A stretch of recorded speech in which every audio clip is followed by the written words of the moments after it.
All right, folks, welcome back to Mike and Maurice's Mind Escape. We have episode number 87 today, DMT Machine Elves and the Law of Attraction with our buddy Jack from TripWhip.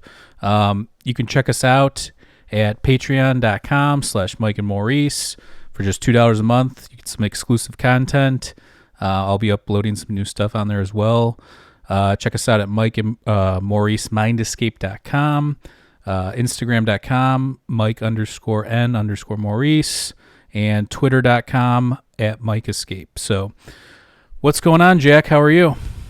Good, thanks, guys. Thanks for having me on again. Absolutely. Yeah, this is like our third time, I think. This is becoming like a bit of a habit now. I'm liking it. Yeah. I like your content. Obviously you keep pumping out new videos, and I think you have a good take and a good grasp on kind of, the DMT realm and different psychedelics and stuff like that. So I like to get your take on it. We just try to balance it out. We've had scientists on talking about these things, but I like to hear people's interpretations of it too, because I don't think that psychedelics are a weird one, because you're in an altered state, but you're able to walk around and interact with things, which you're not really doing when other people, let's say, have out of body experiences or near death experiences. Like, those are things that you're kind of immobilized, but this is something you're walking around, with the ability to interact with this kind of alternate universe, if you will. So, what's any recent experiences that you've had, or? You see, there's something I'm coming into contact with now. So I'm going to be releasing a video shortly, actually called something like Ajna Psychedelic. Let's find out. And I don't have like a particular big deal amount of experience, at least with nangs. Like, compared to like some of my friends who are smashing these things like 300 nangs a night sort of thing. Like, I think in my life I could probably count the amount of nangs I've done on two hands. But I did. Well, that's probably not true, but I did try some nangs on film with my friend, and the experience was hectic. Like, I kind of pushed it a little bit for the video, but it ended up taking me to this place. And as soon as I was there, I was like, yeah, I've been here a few times. And it was something about, that's kind of what inspired the Law of Attraction video that actually I haven't released yet. It's going to be being released today. But it's kind of about just the extent to which we create our reality. And I'm still kind of coming into terms with that. It's something that I'm still trying to work out. But I guess that's where I'm up to at the moment. And that's why, like, I'm all about science. Like, I don't like to say things which are going to go against science, but I think there's just, in a lot of scientific minds, there's always big difference between the scientists who have taken psychedelics and the scientists who haven't taken psychedelics, I've noticed. Because the scientists who have taken psychedelics, they're like, oh, we can all like cart this off to a change in chemistry and things like that. But the guys who have taken it, they realize just how profound that itself means. It's like, okay, if you can really card this off to just a change in chemistry, I got to say then that every experience we're having, you can card off to just chemistry. And if you can just write off the psychedelic experience by saying it's just chemicals in your brain playing with you, you can absolutely write off the sober experience as just by just saying they're just chemicals fucking with you. And I think that's kind of where I'm at the moment, where it's like, just how much of our reality right now is just the mind playing with you. I guess that's where I'm up to. That's what I'm trying to figure out, and that's where my video is going to be leading for a while until I get something that satisfies me. Yeah, we I don't know, it was a couple months ago, we had Dr. Andrew Gallimore on, who wrote the book Alien Information Theory, and that's somebody that's obviously, he's worked with Dr. Rick Strassman, and they're working on a new experiment to keep people under for a longer period of time, almost like how they administer anesthetics or anesthesia. So it's going to be something similar to that, the technology, where they're going to keep people under in that realm for a longer period of time, as opposed to the spirit molecule, where they just you know, basically shot people up, and then they went into that world for, you know, shorter. You mean under, like, on DMT? Or yeah, like, yeah. Yeah, they're going to administer it intravenously. Yeah. Wow. So that's going to be an adventure. Yeah, those are some brave participants, man. Like, wow. We were asking if we could come along and video and do some filming. Yeah. But I don't think that's going to happen. they're probably doing their own filming. Yeah. But yeah, so he's familiar with it. He's done it, and he kind of equates the thing to, you know, kind of this alternate this alternate reality. You know, like this. Maybe you're seeing more of reality. We've talked about this last time, or maybe 2 times ago when you were on, how possibly DMT could be this like lifting of the veil, and how maybe we have pareidolia built into our brain, you know, based on evolution and stuff. So we're used to lines and structures and visual acuity and different things. So maybe that's what DMT does. It strips you of that. So you're literally seeing the chaos of what's really there. But he, you know, energy in its purest form. Yeah, and he's kind of saying something similar, but also that maybe that these entities are aliens, and that's how you know, instead of traversing space through like with an actual ship that could take forever to get there, or thousands of light years, or whatever the case may be, that's something that you could communicate with them, you know, maybe using quantum entanglement or whatever, something along those lines. So yeah. So that's a really interesting one, because obviously we were talking about just how much, you know, our subjective filter is obviously going to interpret these experiences. And like, I can't remember who I was listening to. I think it was somebody like Jordan Peterson who was discussing just the manner in which the brain works, whereas there is a part of the brain that is simply organizing chaos, and that is your like ordered experiences. Just like our whole experience is us just kind of organizing chaos. And so it is very possible that the psychedelic experience is just kind of loosening that order and that organizing profile. But at the same time, there's something very different about a psychedelic experience and a chaotic, nonsensical experience, because, you know, when you go to sleep and you're having a dream, it's like, when you go to sleep and do you ever have those thoughts where you just start thinking the most random stuff and you're like, what even am I saying? Like, what do you mean walk on a sandwich? Like, what does that even mean? Like, do you ever have those kind of like hell random thoughts as you're going to sleep? Sure. Well, it's not like that in the psychedelic experience. And that's what a lot of people who haven't taken psychedelics, they think that's what it is. They think it's just like you randomly combining 2 concepts and all of a sudden the brain makes sense of it. But I've had those sort of chaotic experiences before on drugs, and like, as I was just saying, while you're going to sleep. That's not what the psychedelic experience is. The psychedelic experience is like this revelation, this great revelation, where it's like you are taken out of something in your mind, prohibit you from understanding a lot of stuff. And it just takes you out of there. It's perhaps like if you're to do a scientific scan, it's because, you know, your brain has access to other parts of your, so your conscious mind has access to other parts of the brain where it normally doesn't. Different parts of the lobe are communicating. Mm-hmm. But, and you know, that's probably what's going on. You're just getting information more freely, and you're not prohibited by ordered thinking as much. But I don't know. It's just. Well, don't we only use like 20% of our brain anyway? I think that's false. Something. I don't. Yeah, you don't even know. It's like we take these things. They might be tapping into another side of the brain. It might be doing things that God knows what. Yeah, I know what you're talking about, though. I think we use more than that old adage that people use, but I don't think it's at maximum capacity. I think that what you're saying is true, though. I mean, whether you're dreaming or about to fall asleep or whatever you're saying, like those weird random thoughts that you have that you're just going over your day or potential or whatever, is different. Like, let's say you take 4 or 5 grams of psilocybin and sit there. I think that there's something more like what you're saying, revelatory about it. Like, When you're there, your normal consciousness is you're like a child almost, but in this mindset, things make sense on a whole nother level than they ever made sense before.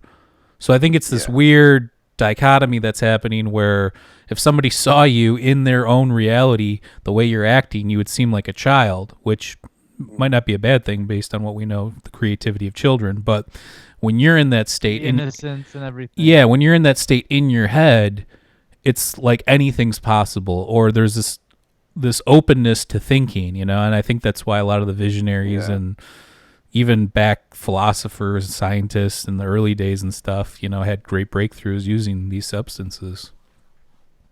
Totally, and like it's a little break from your standard thinking as well, which can help in all sorts of ways. But as for the alien, are we in contact with aliens, alien intelligence? Like that's something that is so interesting to me, as it is most people. Like aliens is that word that we just love to throw around. But the Nang experience I was having, which I was talking about, part of what it was kind of like, I guess, possibly unveiling, was that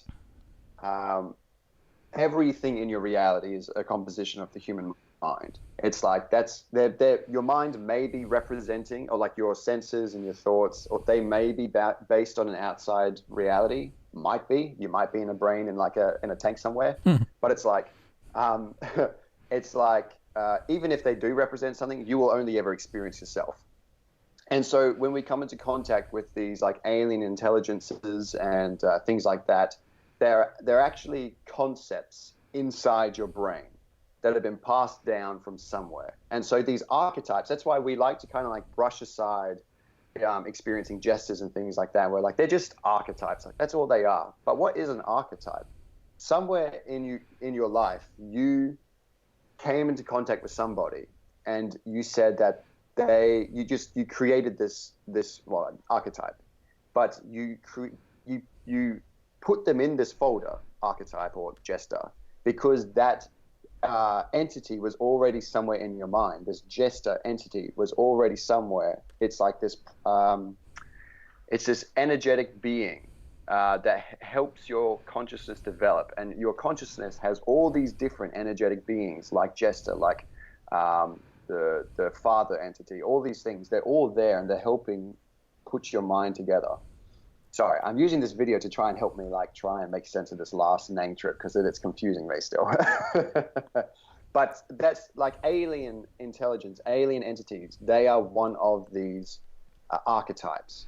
So we might be in contact with an alien intelligence in the cosmos, but the only thing that we know of is that we are in contact with an alien intelligence inside our mind. So yeah, somewhere in our mind is this foreign entity. Yeah, I mean, people would talk about like Jung and like the subconscious and different stuff like that. And we've talked about that. Yeah, I think quite interesting. You've been on before where we've talked about that too. The subconscious is weird though, like even when you meditate and I've even tried like hypnotherapy and stuff like that too. Like it's just this weird thing where you feel better. I still don't think it's the same thing as psychedelics though. Like even when you're in that state, even so, like that's what I wanted to talk about too, is meditation while on psychedelics and the difference between that and then normal meditation. So what have you been doing that recently? I know we've talked about it a little bit in the past, but yeah, I was doing a period there where I was doing like meditation every day. And apparently, I've talked to a few people who said that they can have the psychedelic experience through sober meditation. I've had the psychedelic experience on the Ajna light that I was talking about. And that I've now had 2 or 3 psychedelic experiences on the Ajna light, even though I use it a lot. It is fucking insane. Like, we gotta get our hands on one of these bad boys. Yeah, it's really cool. And for some people, it does nothing. And, sometimes for me, it's just a light flashing in my eyes, does nothing. But but then these 3 times, I had such a bizarre experience. And It's a bit like, again, the way I define it as a psychedelic experience is that it's not chaotic. It seems to be ordered, and it seems to be distilling some sort of information, because like I've had floats in my sensory deprivation tanks. Obviously that's where it works, so I try and take advantage of that. And they are actually usually chaotic when it goes deep. It's very dreamlike. Like the last one I remember, I started meditating, and next thing I see this lady with like holding a planet in each of her fingers, and she was saying something random, but it didn't mean anything to me. It was just very dreamlike and very chaotic. Whereas I had a Ajna light session where all of a sudden I was one of these like sub personalities inside my mind, and it was with these other personalities, and that they looked like ghostly beings or something. They reminded me of the machine elves. They may have been what I call the machine elves. And they were just kind of chilling there, and they were actually working out like something to do with my mind, and they were referring to me. They're like, okay, they like had like a notepad or something, and they were like, last time we were here, we figured out this problem with Jack. Now that we know that, we have to figure out this next problem. And while I was one of these beings, I had access to his memories and all this other stuff. And then all of a sudden I became conscious of what was going on. I was like, wait, like, this is like, what the fuck is going on? And then it just like went away and disappeared. Yeah, so that was How way long do more these weird. episodes last? That one didn't last that long. That one lasted like, I don't really know. I would have been only under the light for about half an hour to an hour anyway. So it was within that time. So does time seem to dilate, or? In that experience, it probably did. That's actually all I have. I remember going to a place that was very hard for me to make sense of, like visuals. All of a sudden I was like, okay, I don't understand what I'm seeing. So I just like let go. And then the next thing I was that being. And then I was like, okay, what's going on? And I disappeared. So that was like a period of like 5 seconds or like 10 seconds but I know there was a lot more that was going on that I've just forgotten. That's all. Yeah, I mean that's weird. And you've talked about before too some of the stuff that you've gotten from these realms, and brought back and kind of implemented into your life. Do you think that because you've done these things that it's made you a better person, or maybe kind of made you more mature than people your age normally?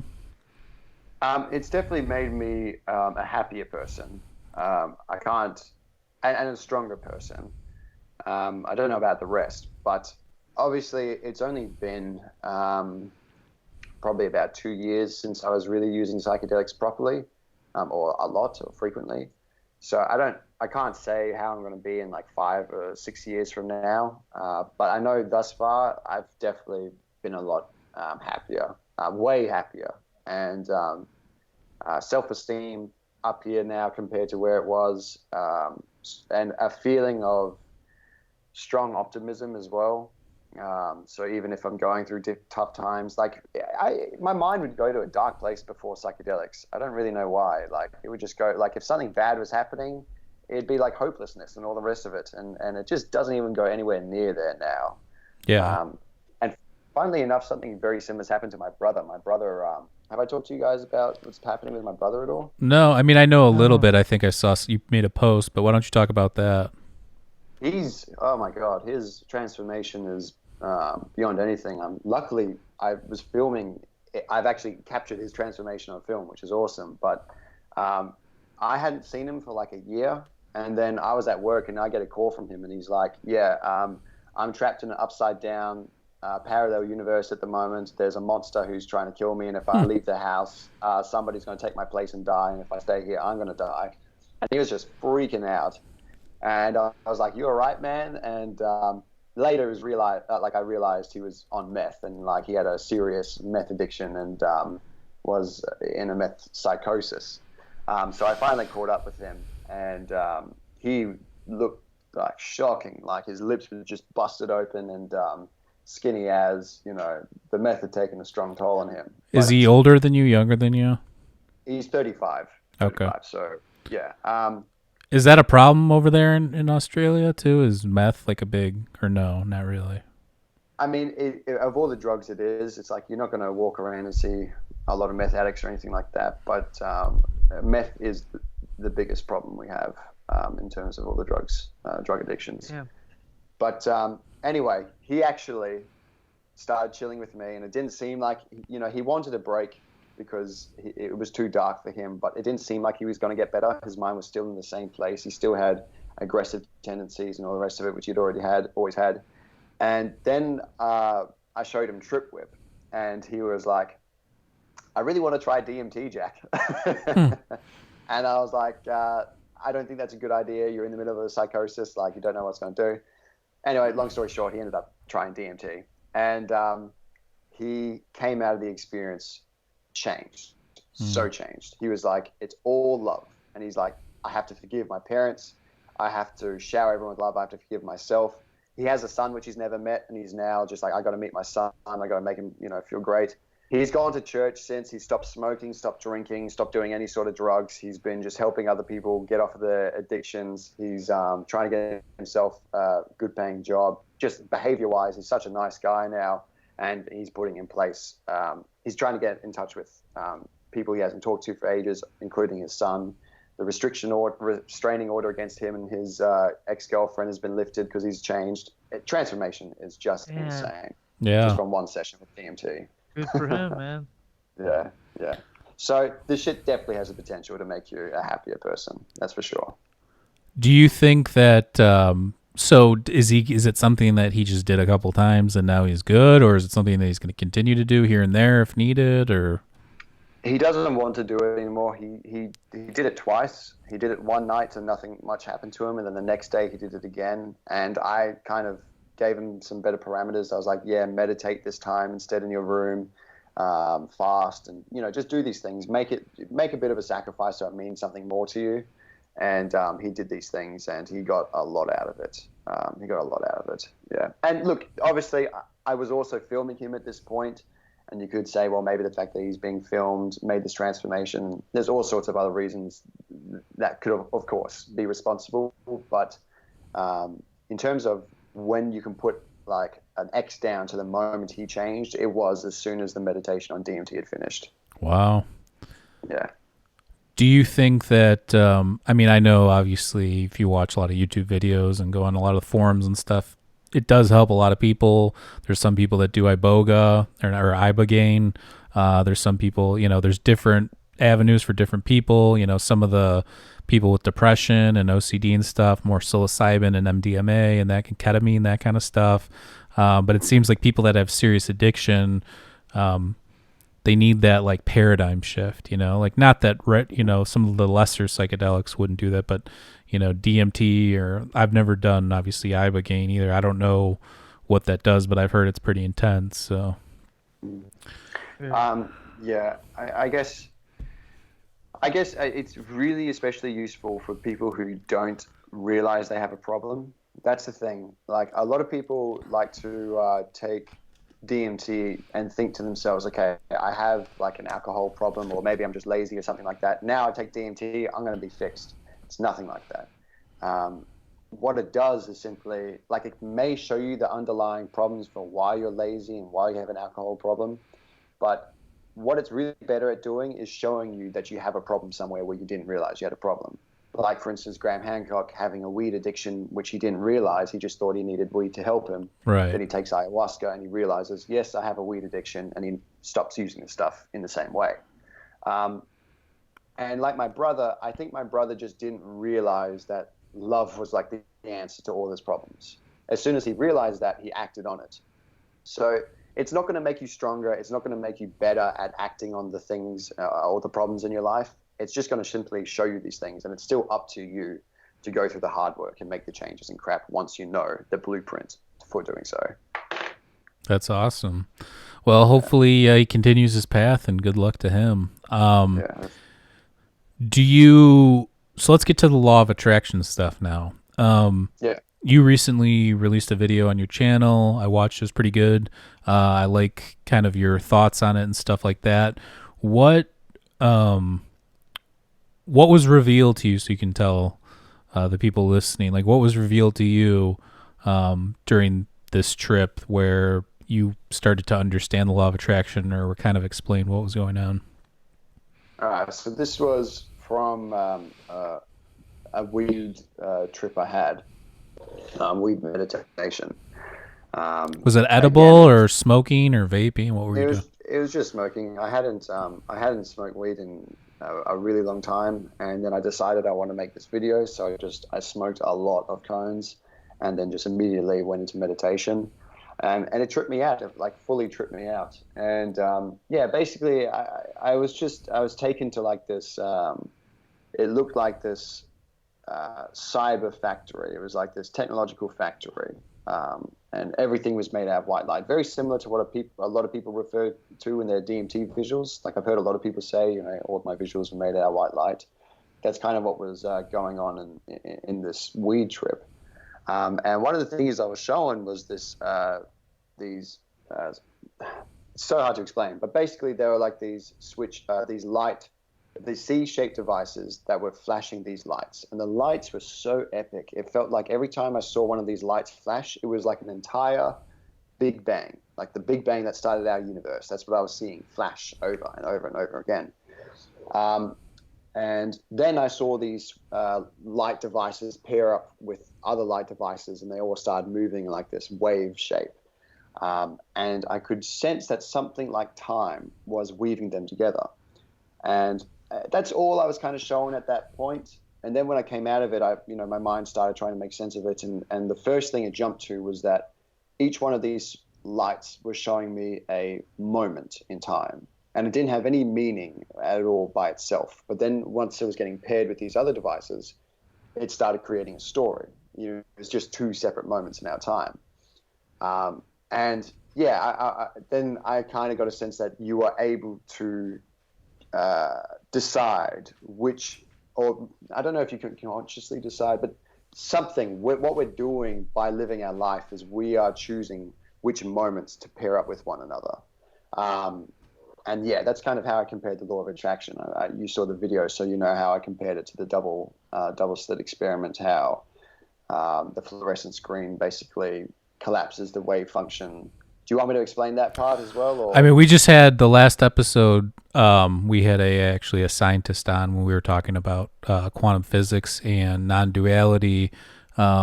His take on it was more that our senses are kind of lying to us a little bit, and that right, yeah.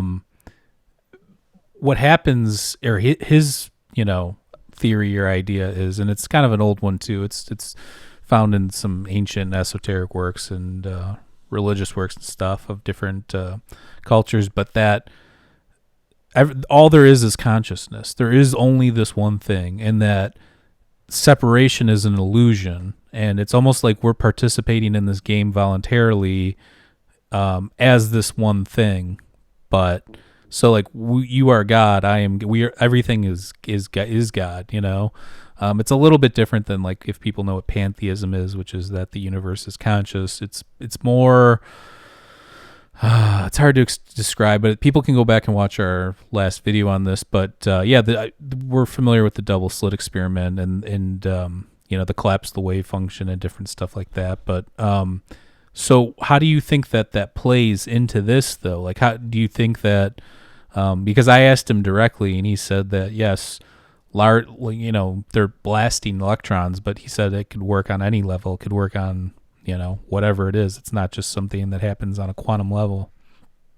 Right. Yeah. I mean, I think that's why I was relating the double slit experiment to the way that the law of attraction works, because I do think that the quantum level is going to be explaining a lot about consciousness, if I had to guess. Yeah, there's definitely a lot of stuff in that area that I want to learn because, it's kind of like if you think of relativity as perhaps measuring how this game or this illusion works. Mm-hmm. Perhaps quantum theory explains how we are involved with the game, and that's why they seemingly don't match up. But at the same time, I think they're just explaining two aspects of reality. Yeah, I mean, that makes sense. Well, there's the problem right now with all. I mean, first of all, you've got the hard problem with consciousness. They don't really understand what consciousness is from like materialism standpoint. Yeah. We don't know. There's this separation of like classical physics and quantum physics, and it's kind of at a standstill now where they don't know. You know, there's a couple people trying to marry the two and finding different theories and different things, but it's just at the standstill. You know, like we haven't had any real breakthroughs. I mean, you could probably say Einstein was the last, you know, big breakthrough. His theory and theory of relativity and all that kind of stuff. So Yeah, we'll see what happens. We need someone to think outside the box. I'm sure they are, but yeah. they might need the help of some influences. yeah, they might need some psychedelics. Yeah. Well, I mean, look, they're on the path to legalizing psychs now. So, Right. I reckon we'll see like some really big changes happening when we realize just how much our consciousness is involved in everything, because of course it is. But like for some reason we don't appreciate that fact. But once people start, once you got a professor in physics and he has a buddy who's, studying psychology or psychedelics or something, and then he goes to his buddy and he's like, maybe you should try some DMT, bro. I think your physics needs to be like, I think there's a new area to be researched. I think that'll start happening once we get some psychedelics legalized. Yeah, because I mean, even though we know, like the 5-HTP2A receptor is the serotonin receptor that plays off most of these psychedelics. I mean, you've got the GABA opioid receptor, and there's different ones, but that's the main one that you have. So even if when we know kind of what's going on with that, I still don't think it really will answer anything. And you have, I think there's two school of thoughts though. I mean, there are a lot of people, if you go on Facebook or different psychedelic forums and stuff, people say, oh, it's just hallucinations, but what does that even mean? What is reality? You can choose to believe that and live your life, and that's fine. If that makes you happy or that's how you want to live your life, I'm fine with that. I tend to want to go further. I want to know what's going on, and I have come to the fact or the terms that I may never know, and that's fine with me, but I want to search, that's, I think, something I'm supposed to do based on my own experiences and stuff. But I don't know. I'm fine with both schools of thought. I just hate when the other people try and force their ideas down people's throat. It's like you can believe that there's something magical or mystical about life, or not. You can believe that there's nothing. There's no secrets or whatever. It's just is what it is. We're here. We're molecules vibrating at a certain frequency, and that's it. I'm fine with that. But don't cram your ideas down other people's throat or like talk shit to other people. That's what gets me. It's like either way, or it's the people that say, no, man, it's like consciousness and we're, all one. And you got, so it's like, it goes both ways, but I find it more the materialistic and physical materialism people, are the ones that have more of like a axe to grind with that kind of stuff.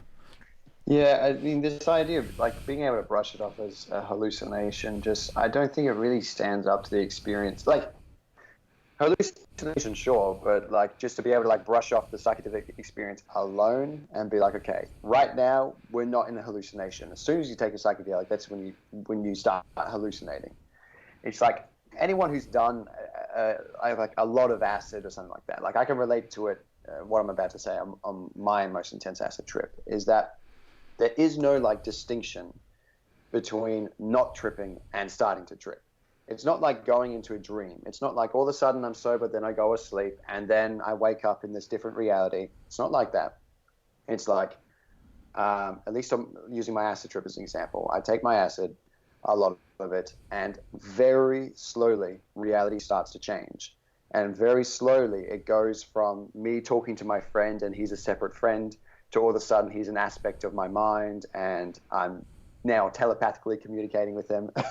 Right. It's like, that's not a quick jump. And the thing is, if it was simply a hallucination, it wouldn't be able to coincide and it wouldn't be able to fit into my non-hallucinatory experience.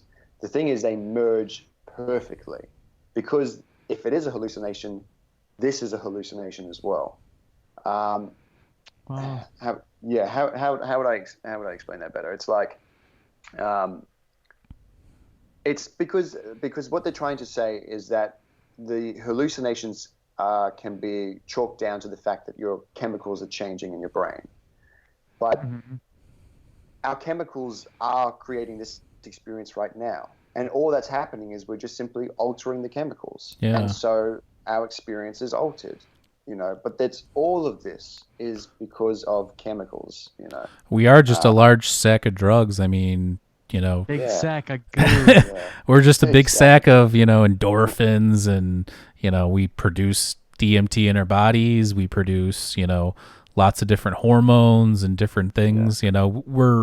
We're basically, like you said, we're just changing our chemical formula a little bit when we start to do these that's all it psychedelics. is. Yeah, yeah. It just all it is altering the dream. It's just altering what type of hallucination you're having.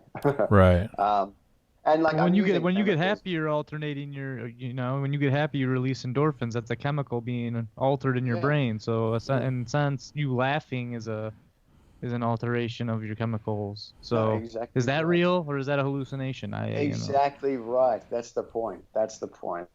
And the thing is, as well, is like you are learning real things from this place. Like um, it's hard, you're trying to define, is it truth or is it just your brain being jumbled? I define it as truth simply because I think what is true stands up to the conditions of reality. So as long as what you learn from the psychedelic experience makes you function better, and makes you function better and more effectively, and um, then you can basically say that the things you learned from that place are true. That seems to be the case. It's like I went there, and all of a sudden they're telling me to be more positive. They're telling me to do the things I want to do, to stop giving my power away to other people. But they're saying it in an extremely trippy way, a way that I won't question. And I'm sure enough. I'm like, fine, fine. I've heard this a million times on TV from celebrities and crap, but finally, I'm going to listen to it. And sure enough, yeah, it seems to be true. Um, so Yeah, I mean, yeah, I think there is a certain truth to. I mean, I think law of attraction goes two ways. Recently, I've had an experience where it went the opposite way, where I was thinking about something negative so much that it physically happened, and I was just hyper focusing on it. And I have OCD, so that's probably part of the problem. But I usually keep it pretty tight under control. I'm not like as bad as I once was initially, or people that you would see on TV shows and stuff like that, which I was at one point. But this kind of set me back, and it just, you go down this like thought loop that where what you're saying is if you think positively and you take these steps to do these positive things, good things will come, or you will manifest that reality. I think the same thing is true from the negative standpoint of things, So when people get stuck in like the poor me, or why me, or this isn't going to get any better, like the whole Eeyore, that kind of thing, it's the same Oh yeah. truth. It's just the opposite side of it. And yeah, I yeah, think that the best way to do, if you can stay somewhere in the middle but lean more towards the positive, is the best thing, so you're not constantly so up, so if the littlest thing happens you come down, but at the same point you're like balanced with the ability to go up. That's the way I look at it, at least. yeah. I mean, I know for sure my mind is considerably more positive from obviously before these experiences, and I think the biggest change in it is that I guess I don't. It's hard to actually say it. For one, definitely like I used to entertain, like, it's not that I was ever suicidal, but it's like there's this thought that pops up, and it would be like, if everything gets so bad, I could just kill myself. Right. And it's like, whereas now it's like, I'm like, nothing will kill me. Like, why would I ever be so down about something when, like, at least I'm alive? Right. It's funny, like it's very hard to pinpoint what the change is, but there's just something where, like, I broke up with my girlfriend. You know what it is? You know what it is. It helps you do the right thing. I think it helps you make the right choices, and it's much easier to wake up and look in the mirror and say, you know what, I don't give a fuck what kind of situation I'm in at the moment. At least I'm a good person. I think that's the major difference right now, is it's helped me be a better person. It's helped me be a good person. And that's why I think that's where the biggest improvement in my life has come from, is I'm trying in every moment to do the right thing. I think the important thing too is what you said before too, is these entities or whatever were telling you, stop giving your power away, start taking control and doing the things you want to do. And I think that's the most important thing, is don't, if you have any kind of fear or anxiety or depression or whatever, you got to not let that thing take over, because that's its own monster. And just go do what you want to do, you know, like follow your dreams. You know, if you work 9 to 5 and you have it's passion, then when you get off work, start doing your passion. You know, like don't let anything hold you back from doing, you know, what you got to do. And I think that's, you know, what I would take from that as the most important thing, you know? So, I mean, that's why we started doing this podcast. I listened and watched to a lot of podcasts for a long time. And I'm like, I wish they had more. I wish all the episodes, you know, like I watched Joe Rogan and I watched Duncan Trussell, or listened to Duncan Trussell, listen to, you know, even history and philosophy podcast and all this stuff. But I wish that some of those ones were all about like the science and the introspection and, you know, because there's some that are comedy and some, you know, and I like the comedy ones. I like all the variety, but at the same time, I was just thinking to myself, I wish every episode was this deep dive, you know, into some sort of category that I find interesting, you know, so. I think you guys have a really sick podcast. I'm surprised actually that I'm surprised you guys aren't bigger than you are at the moment, but then I had to start looking at your channel and I saw that your numbers are increasing faster now than they were when we had our first podcast. And we're snailing along here. That's the rate of growth is picking up, and I think you guys deserve it. Like, I really do like what you guys are doing here. I appreciate it, man, and I think that, you know, obviously some of our better episodes, I think, are ones that you've been on, but I also think too that with all this stuff, you know, YouTube and all that stuff, it's just this weird thing where it's like something catches on and then, you know, it spreads and you got to see this video, you know, like you have that one super popular video. What do you have, like 500,000 views or something along those lines? That probably, you know, got you to where you're at with your channel. But at the same time, it's like you have to also with this hard work. I mean, Jesus, don't. Yeah. No. I'm just saying you need something to go like viral with all this stuff. It's in society today. You need like one thing to put you over the top. And even talk to, you know, you watch all these comedian podcasts, you know, like Tiger Belly or Bert Kreischer, all these different, you know, Joe Rogan. Joe Rogan was nothing until he had that incident with Carlos Mencia where he called him out for stealing jokes, and that thing went viral, and all of a sudden is that what blew him up? I think that's what took him to the next level. He was already popular, you know, he was on Fear Factor and had his podcast and stuff, but I don't think it was nearly as big as it is now, you know, but I think we do the podcast for us first, and if people, you know, catch on and enjoy it, then that's second nature. But we do it for our own curiosity. Right. That comes first. We try and, you know, please ourselves, and then hopefully others will follow. We're not trying to cater. We're not trying to cater to anyone. We're just doing what we find interesting. I'm kind of on my own path of enlightenment. If I see something cool, or like you, I saw your videos, you know, I watched a few of your videos on YouTube, and then I saw you on Facebook, and I'm like, oh shit, that's that guy. Let me reach out to him. I liked his videos, you know, so that's kind of where we are here now. But I think it's just this, it's our own journey. It's less of what we think people will like and I think that's probably what's taking longer. And also we don't like buy views or anything like, you know, there's a lot of channels that'll get people to, you know, crank up the views and crank up the numbers and stuff. Like, we don't do any of that. It's all whoever's watching's watching, and we're going to go at the pace that we're going at. So in all honesty, with my channel, like the first 3 videos I made, I think like the first 3 all have over 100,000 by themselves, but they were shared like 3 months apart. And I didn't give a fuck. Like I released it and I was like, no one's gonna see this. And I was like, and the biggest video I have, I specifically named it that so nobody would watch it unless they'd heard of Terence McKenna. And then everyone's like, oh, what the hell is a machine elf? Yeah. But I think it's kind of like almost like picking up chicks or something like that. Like Yeah, chicks don't you're want right. to have to do anything with you if you're like all about them and you're just waiting for them to reply to you, and they want to see you living your own life. At the same Right. time, they don't want you to be an asshole and they don't want you to be this. There's this perfect balance between living your own life, doing your own thing, but also catering for them. Right. And so that's where I kind of started changing, because after my big video, it was a lot bigger than I was expecting. And I was like, I don't actually know. Like, my mum all of a sudden watches the video.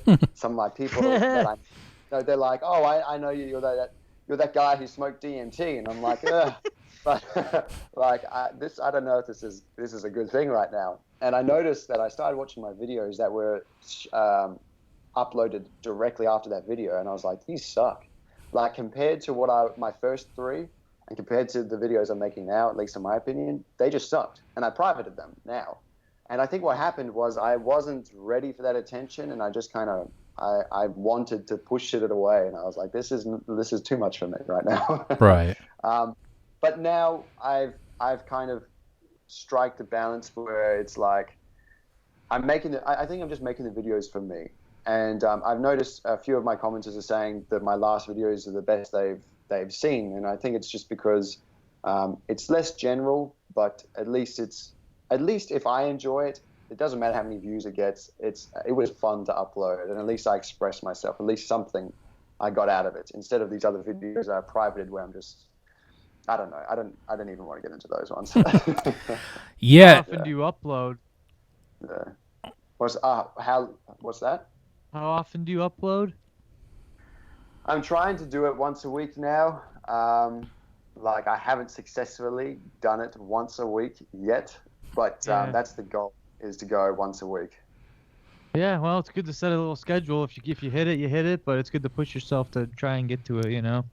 Yeah, exactly. Yeah, I mean, we shoot for 2 a week. We took like a month off because we were on vacation and doing some other things, but we shoot for 2 a week. Sometimes we don't do that. Sometimes we do 1, and other weeks we'll do 3. It just depends.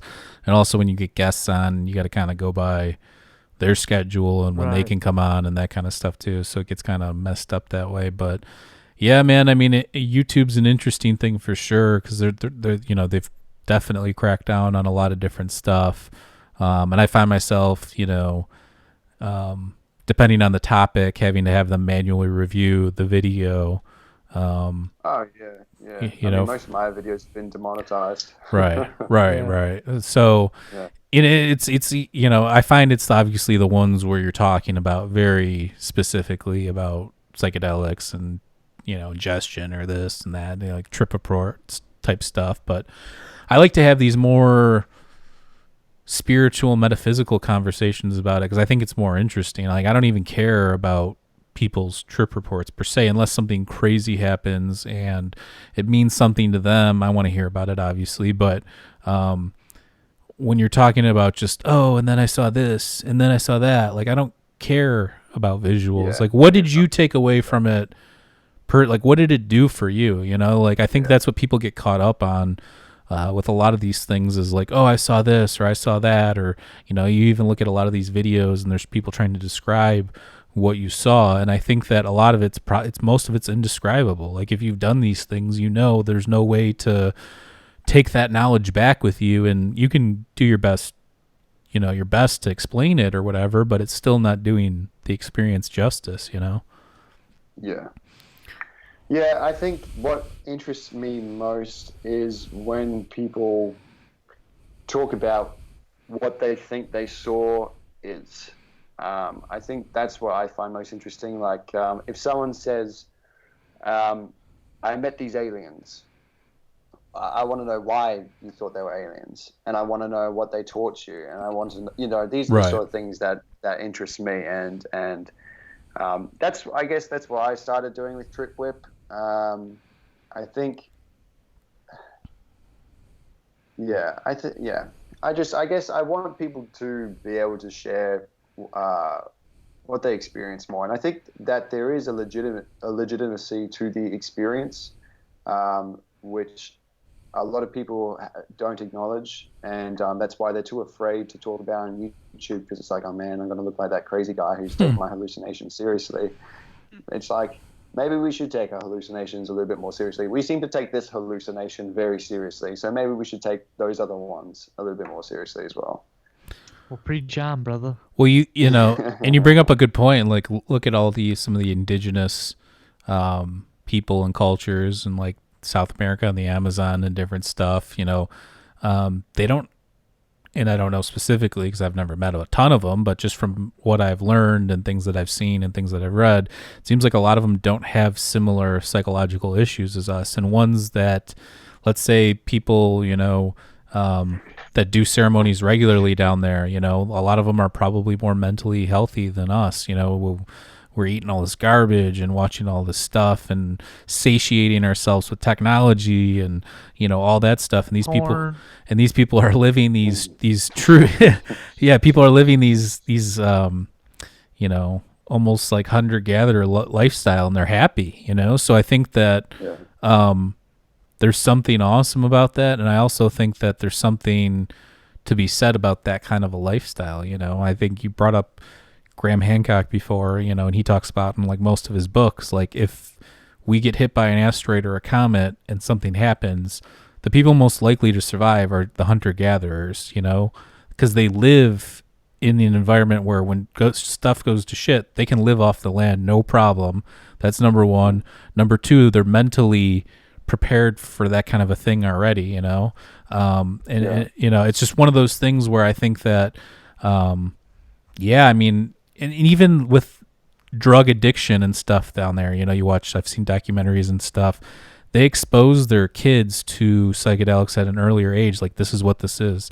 This is, you know, some Native American cultures, like vision quests, like it's kind of like a coming of an age, becoming a man type thing, and it's treated with respect and everything. And you have kids in Western cultures, and you know, now like, oh, that I want to smoke toad venom, and you know, I want to smoke 5-MeO and see the white light. You know, it's just this thing where it's like, I'm not gonna lie, like when we were in high school, yeah, we wanted to eat mushrooms and see crazy shit. But then I think that when I got a little bit older, I realized these aren't toys or things to just mess around with. Like, this is serious, you know, there's something going on here. So I think that you know, you got to treat them with respect and the reverence that they deserve. But I think that I think people are kind of becoming hip to that. I mean, you'll always get the idiots out there just acting like buffoons, but for the most part, it's, you know, I think people are starting to get the message a little bit.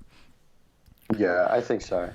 I'm hoping that a little bit of once these things become legal to research scientifically, and we start seeing just the profound positive effects that they have on people, that we will start treating them with a little bit more reverence, but also the visions. Because you're right, because there are these people who are invested with this realm of reality who are probably a lot more satisfied than us, certainly a lot less greedy and a lot more grateful than we are. And I think that's probably because there is something incredibly humbling about the psychedelic experience. I call it the psychedelic experience, whatever that place is. There's something very humbling about going there, because you realize just how little you know. And all of the worries that you have in your life, trying to control your life, that is just, you can't survive in that place if you're trying to control your experience. So you just let go. And once you let go there, you realize, like, all of the problems in your life, they pale in comparison to what you really have. What you think about where we came from. Like, we don't have to worry about freaking getting eaten by saber-toothed cats anymore. Like, hell yeah. You know what I mean? Like, we don't have to worry about, are we going to be able to eat tonight? Yes. We're going to be able to wake up tomorrow. We don't have to worry whether or not we're going to wake up tomorrow. What else do we really need? But for some reason, we do need a whole lot more, apparently. For some reason, we need to rule the world, and we need to, I need at least 100 channels on my TV, you know, all this bullshit. Right. And that's just something that I think that getting in touch with this place, and I'm not entirely sure why, but for some reason, getting in touch with this place just humbles you and makes you so much more appreciative for what we have. Yeah. Do you think it's possible, you know, the freedom of thought that you feel in these realms, do you think that's possible to achieve that in day-to-day consciousness or day-to-day reality? I think about that sometimes. And if so, is that close to enlightenment, or is that what enlightenment is? I wonder about that sometimes. I definitely like to think so. I mean, considering the change it's had on me, I think that, I'm certainly not enlightened or anything in that extent. I still struggle. These past 2 days have been the most stressful days I've had for a very long time. But I just react differently to the stress now. And I think that's a big part of it. I think, there's that there was that old saying or story about in Buddhism, I think, where the guy goes for a shop. It's something to do with the bull. It's like he rides his bull into town or something, and then he goes shopping, and one day he becomes enlightened, and then the next day he rides his bull into town. Nothing changes for him. And it's like, that's right. It's like, I don't think anything really changes. It's just that you become a lot more appreciative in life, and you just don't freak out. It's like that place that you go to, that might be the place that we go to when we die. Like, that's a strong possibility. And I think that one of the reasons why we struggle with life so much is actually the fear of death is actually at the root of a lot of this stuff. Mm-hmm. I think we're afraid to live our life, because maybe then we will love life too much. Maybe we will appreciate life too much. And then when we die, we're going to freak out, because then we're going to lose this thing that we love. And so subconsciously, we just kind of sabotage life a bit, because at least then when we die, we're not going to be losing too much. But that's not the case. That's just us giving into the fear of death. And I think, once you have this experience where you go to this place where you perhaps go when you die, you're like, oh, well, that actually is dope as hell, that place. And, now I'm not afraid to live my life, because at the very end of it, I'm just possibly going to go there. This fear that's always been in the back of my mind is just loosened a little bit. Right. I think it's something like that. And so perhaps that's becoming enlightened, but I would never go as far as to say that I am enlightened. So, I could never know. Yeah, I don't think that. I mean, we talked about this. Who were we talking about this? I don't know. One of our last couple episodes, and I was saying, there's moments where I have like an epiphany. I'm like, oh, I got it, and it's just like this feeling. Not that I know everything, but that things make more sense, or things come into focus and are a lot clearer. But then you lose it. It's not something that whether your thought, your mind travels right after that, and ADHD or different things, but it's this. I think of enlightenment as that fleeting glimpse that you get when you have that one thought. Roger Waters. You have that one thought, and you're feeling like, oh yeah, and you want to hold on to it forever. I think that's what enlightenment is being able to achieve that all the time. And I don't even know if that's possible, this idea of enlightenment. I think that people talk about it. I'm sure there's some people that have gotten close or had some semblance of it, but I don't know. It's one of those weird.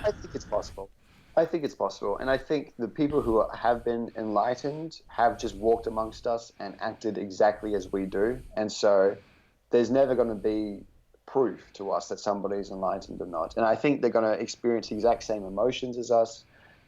It's like, I was listening to somebody explaining how when we go through events that we're afraid of and we overcome them, the next time we come up to that event, we still feel the exact same amount of fear, but now we have strength on our side. And it's a very weird thing. It seems to contradict itself, but it doesn't. It's just you come into contact with something and it still induces the same amount of fear, but then you have strength to overcome it. And each time you overcome it, you get stronger and stronger, but the amount of fear that you feel never changes.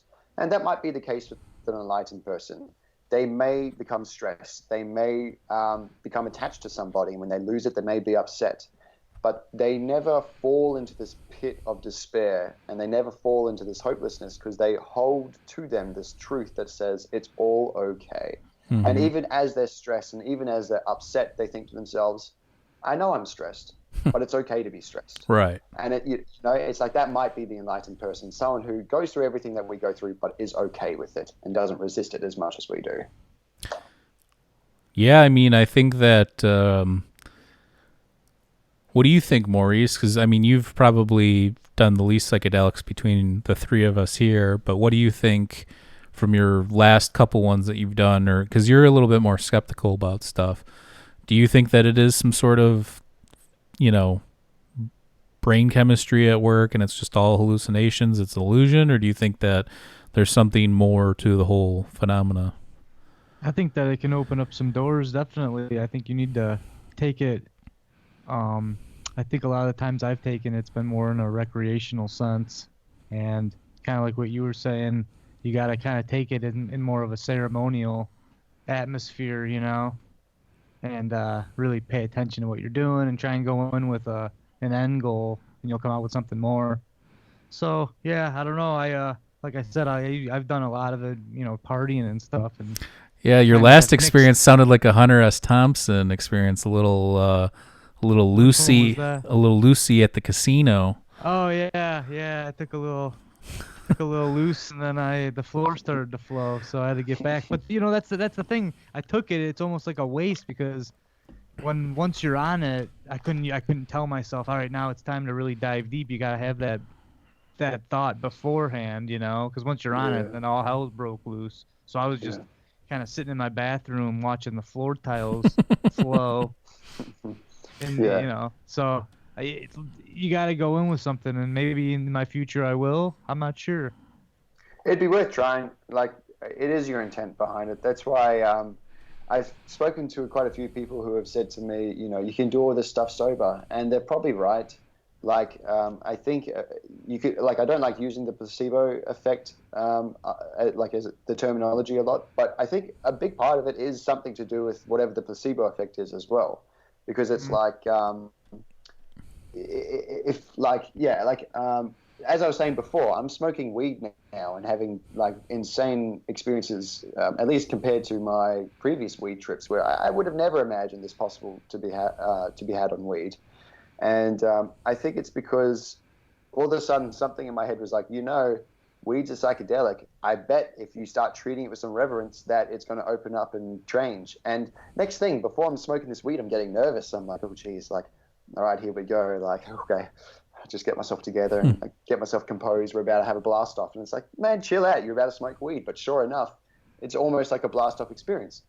I think there'd be some people who are like, sit down for meditation or like sit down under the Ajna lights or something. And they're like, okay, here we go. Just about to have that blast off experience. And they do it to themselves. This reality is much more imagination, I think, than we realize. I think our imagination acts as one of the tools to kind of bring our reality together. I was saying in my last video, you know, it's like what defines your reality and the way your reality functions all comes down to your belief system. And I say that because your belief system is what affects the way you interpret your reality. And there is no distinction between your interpretation of reality and your experience of reality, or therefore reality itself. It's like, so if you believe something to be possible, your reality will find a way for you to experience that. And it's very hard for us to believe that because it's like, well, just because depending, if you don't believe that's possible, then reality is going to fit that way. It's, you know, basically, I think if you believe that you can have these sort of experiences, if you put the intent behind it and you sit down and you take LSD and you're like, yes, I can have an experience which gets me in touch with entities and shows me all this sort of stuff, you can have that experience. You can have it. Like, if you guys want to have that sort of breakthrough, you probably don't need DMT to have that breakthrough. You can try it on some LSD or something like that as well. Yeah, I mean, I've pushed the limits in my younger years. You know, on a couple episodes ago, I talked about when I was younger. I took 10 G's of dried psilocybin one, and I mean, I've even done crazier stuff. I was at a fish festival when we were younger, and I took probably 4 or 5 G's of dried, and then 3 or 4 tabs, and stuff was pretty intense. So I mean, I've done my fair share of going down the rabbit hole. You know, in more recent years, I like psilocybin. I think that's my go-to. I just like, you feel free, like, and I like thinking and like coming up with like thought experiments while I'm, in there kind of a thing, Yeah. just from stuff I've learned from research and doing the podcast and theories that people have talked about. I like thinking about that kind of stuff when I'm in there, so I think that allows you to be present enough to do that, but also free enough to not have any restrictions while you're thinking about it. Yeah. And it's interesting that you say, like, I know now if I took anything over 5 grams of mushrooms, it would almost certainly be a full DMT experience. But it wasn't always like that for me.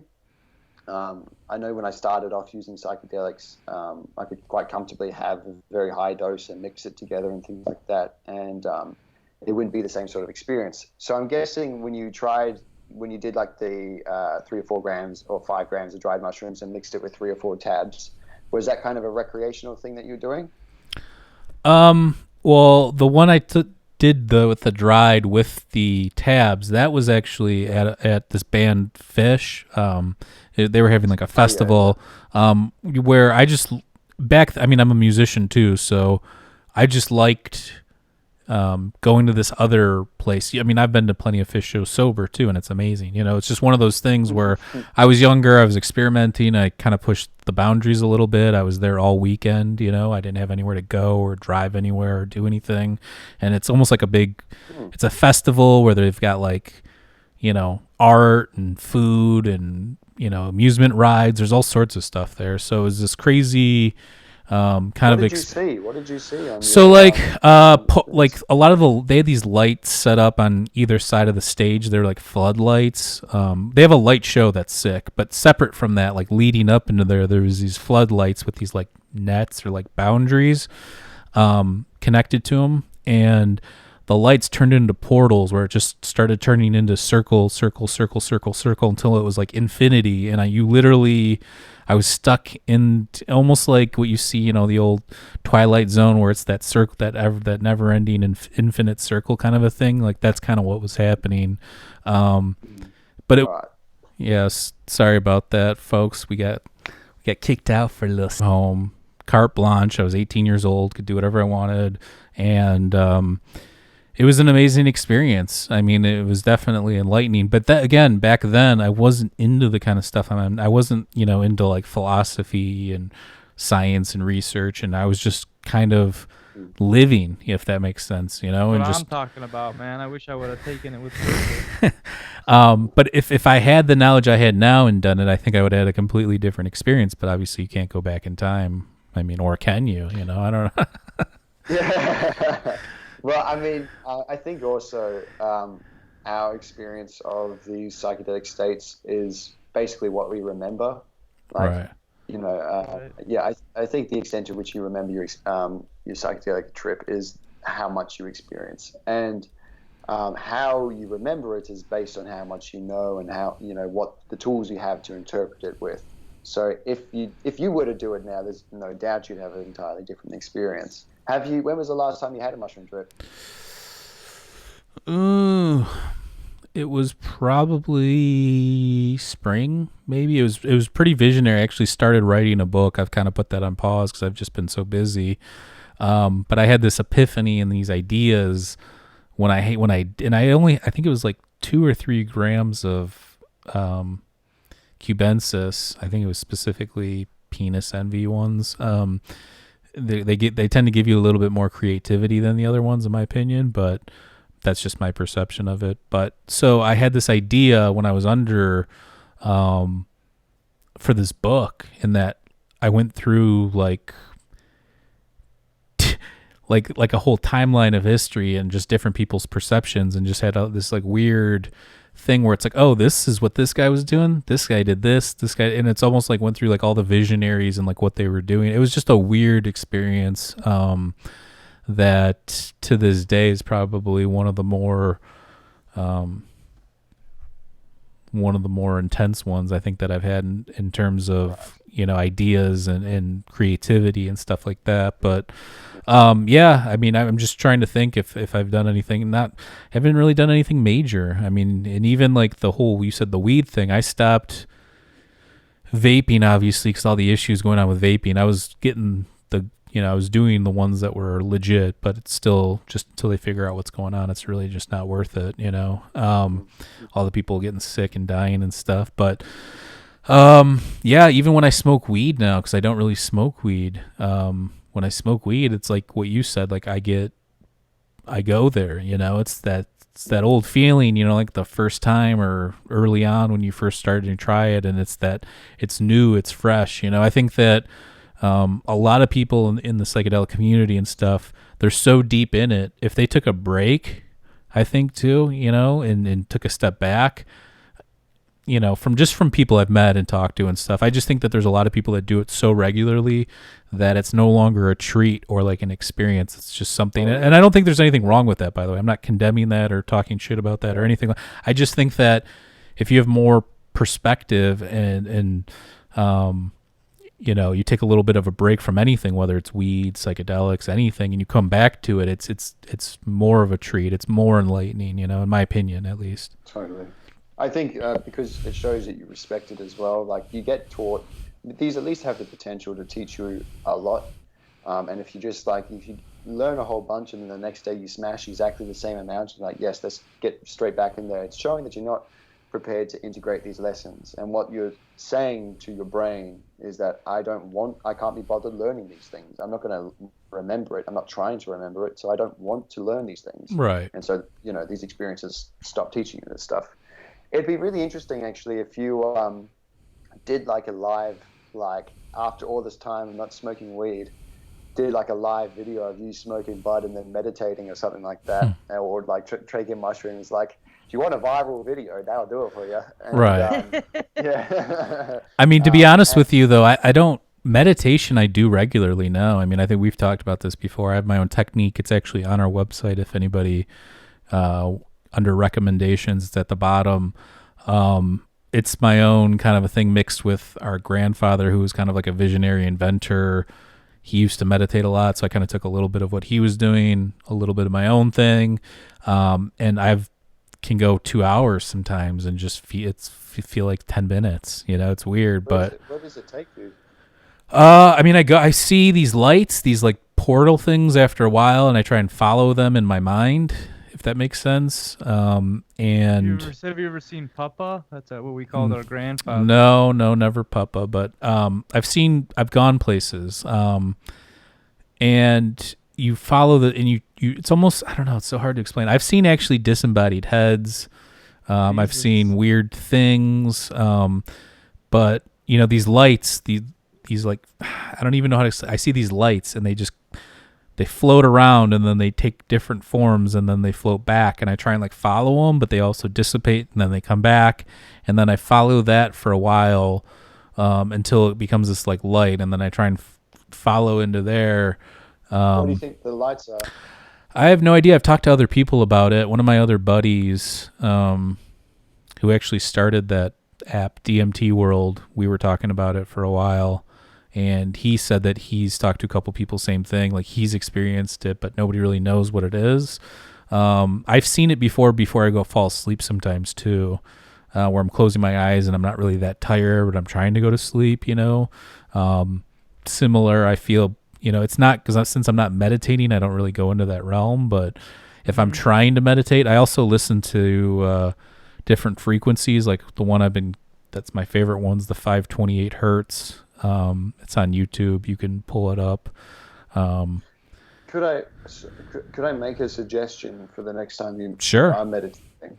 And I don't know if this could apply, but if you see the lights, instead of pursuing them, try and you know how to let go during meditation. You'd have to get to that place. Yeah. So just continue that up, I think, at that point. And I would guess that the lights would consume you. Like, I feel like that you would go into the light. If at that point that's what I'm saying. When I follow it a little bit and then it like starts to pulsate over me, you can almost like feel it. It's almost palpable. Right. And then you go into it, and then, I mean, I've gone to weird places that like geographical locations where I'll get like an image of something. I don't know what the fuck it is. I've never seen this thing in my life. It almost looks like it's on a different world, you know? One of them actually looked like it was in your neck of the woods. It looked like it was somewhere in Australia. It was like a cliff with like some grass on top of it. Paul Hogan popped up. Yeah. I say that only because obviously, like, I relate to the light from the DMT experience and some of the more intense psychedelic experiences. For me, it's kind of like it's like the root of the imagination. It's like all colors exist within light, and for some reason that means something. I don't know what it means, but it's like I think everything that is in reality, everything that's possible is in the white light. And the only times I've ever been able to get into the light have been when I've let go entirely. It seems perhaps it's like when you let go of everything. Because one of the things that I did actually, I remember on my acid and shrooms trip, the machine elves did come to me during that, and they said something just weird and trippy. They're like, that the third dimension is held together by focus. If you lose your focus, then the third dimension will collapse. And I was like, okay, cool. And then somehow just like lost focus and then started tripping balls. And I think it was, if I maintained not focusing on anything, everything would break apart entirely until it just turned into white light. It's something like that. Like, that's why it's at the root of your death. Everything breaks apart and it turns to white light. So I'd be really interested if you got to do a trip report, I think, on like this white light experience. And if you're able to, if you go into the white light, which you're saying you do, maybe try a trip report on it. I'd watch that for sure. Yeah, I mean, I've thought about it, but yeah, I will definitely think about it. I need to do more meditation. I've kind of cut back. I do it maybe once a week now. I used to do it like 3 or 4 times a week. But yeah, I mean, I usually fast in the morning and take a quick shower and then do it, I think that, I don't know. I've definitely taken some things out of that have been productive in my day-to-day life too. It's not just something, it calms you down too. You come out of it just feeling like relaxed, refreshed, almost like you got a full night's sleep, even maybe if you didn't, so there's that aspect of it. But yeah, man, it's one of those weird things where, again, this is why we question reality, right? I mean, who knows exactly what's going on? It's just the fact that we're here now, we're living, breathing magic, talking through a computer. Stardust. Like, what the fuck? Like, what the actual fuck? Now I'm doing like some I'm trying to get back into lucid dreaming, and like the next phase I want to do is I want to start interviewing people in the dreams. I want to be like, what are you thinking? I want to, like, the next time I lucid dream, I really want to get a pen and paper out and like ask them to draw something. I don't know why. I just want to see what they'll draw. You know what's weird about lucid dreaming, and I don't know if this is true for you, but it's true for me. It's always first person. I never see like my body or anything. It's interesting, isn't it? Yeah. You never see like you, or like now I'm looking around. Oh, I'm here. This is my hand. This is this. When you go into the dream mode, that's not there. It's just like the thought or like your mind. If you do think so that you don't see your body in your lucid dreams. I don't. Oh. I think I have. I've seen my hands at least. Now that you say that, one time I think I manifested I was being chased or something, and I like manifested a gun in my hand and was like fighting back against these people or something along those lines. But that was like a long time ago. But for the most part, it's usually just like the mind, pretty much. It's very fascinating. I think all these things can give us an insight as to like what is happening inside our mind, because I remember at work, this dream psychologist came up to me and he rocked my world. At this point, I was having all these lucid dreams where every time it became lucid and the people in my dream realized I was lucid, they'd come up and force me asleep. Like one time I was like, I became lucid and I went up to my friend and I was like, guess what? We're in a dream right now and you're a part of my dream. And he was smiling originally and his face just went serious. He's like, just puts his hand into my head. And everyone's coming up to put their hand on my head and put me back to sleep. And I start fighting it, and as soon as I start fighting it, eventually I go back to sleep. And I told this to this dream psychologist, and I was like, what is going on? Like, this is like a conspiracy of the mind or something. Right. And then he was like, the reason why this is happening is because subconsciously you feel guilty for lucid dreaming for whatever reason. And he was like, then your dream is reenacting that guilt. And so the next time I lucid dreamed, I was just like, guess what, guys? I'm lucid dreaming. And everyone was like, yeah, we know. Who cares? He was like, it changed the entire thing. That's actually, to go back to the law of attraction, that's actually what I'm going to be talking about in this next video I release, how wherever your head's at, your outside world, because you're outside, like all of your experience right now, like one of the illusions of our experience is inventing this outside world. Right. Even though it might be there, as I said before, there might be an outside world. I'm not saying there isn't, but all we ever experience is ourself. We can only ever see what our eyes are picking up, but we don't see the outside world. We see our eyes. You know, we are seeing the light being picked up by light detecting cells, and then, you know, we get the electrical signal that generates. We feel the neurons firing when we touch something, but we don't actually feel the thing. We feel the neurons. Basically, everything we experience is us. And so that's why, and then the imagination comes into it somehow and helps us interpret all of these things. And so just like in a dream, wherever your head's at, that's being reflected by the dream characters and by the outside world. I think it's exactly the same here. Wherever your head's at, you're attracting that in your world. And I actually don't like the term law of attraction, because it makes it sound like you're attracting something from the outside world. Right. When in fact, I think the outside world is simply reflecting you. It's simply mirroring wherever you're at. Mm-hmm. That's all the outside world ever seems to do. If you're in a positive headspace, all of a sudden you're around positive, beautiful people. And if you're in a bad headspace, all of a sudden everyone's assholes. Right. No, I agree with that. Yeah. It seems to work like that. Yeah. Yeah. That's psychedelics for that matter. That's, I think, a great thing that they do too, is they it's basically like a mirror, you know, and just where what you're talking about more might be this outside world. I think with psychedelics, it's more of a mirror of yourself, so you can see, this is what I've been doing, or this is what I'm like, or this is how I've been talking to people, or whatever the case may be. So I think that's another element that psychedelics bring to the table that people don't get enough credit or give enough credit for. And actually, I think we both liked or saw a meme on Instagram. It was the guy who the meme said just did 5 grams of mushrooms or something like that. And he's like, now I got to get my life together. And he's on top. He's mowing the top of his roof or something like that. I love that one. But that's how you feel. You feel like after you come out of these experiences that you got to get your shit together. Like, no matter if your shit is together, there's always these things that can be worked on that you find within that experience. So, yeah. But yeah, man, I mean, it's all this stuff's crazy to think about. And, I mean, we could talk about this all night, but I think we're going to wrap it up here. Is there anything else you want to touch on, or? I don't think so. I think, I guess for all your viewers, I would say, check out TripWhip on YouTube. That's pretty much the only thing I have associated with TripWhip. Otherwise, if you want some trippy shirts, go check out my merch store on there as well. And yeah, I think that's it for me. Yeah, we've got the link to your YouTube channel below.